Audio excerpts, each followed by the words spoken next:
విజయవాడలో శుక్రవారం ప్రారంభించనున్న అంబేద్కర్ విగ్రహ ఆవిష్కరణ, ఇందిరాగాంధీ మున్సిపల్ స్టేడియంలో జరిగే సామాజిక మహాసంకల్ప సభలో పాల్గొనేందుకు దర్శి నియోజకవర్గం నుంచి బయలుదేరిన వాహనాలను ZP chairman Buchepalli Venkayamma, Darsi YCP MLA అభ్యర్థి బూచేపల్లి శివప్రసాద్ రెడ్డిలు జెండా ఊపి ప్రారంభించారు.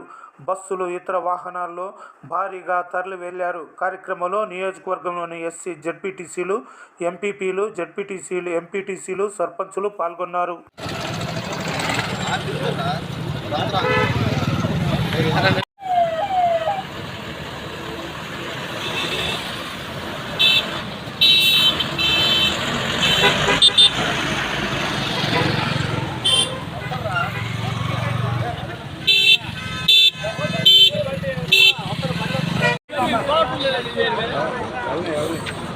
వాళ్ళకి మొత్తానికి వేయాలి. నేను బాగా పోయినా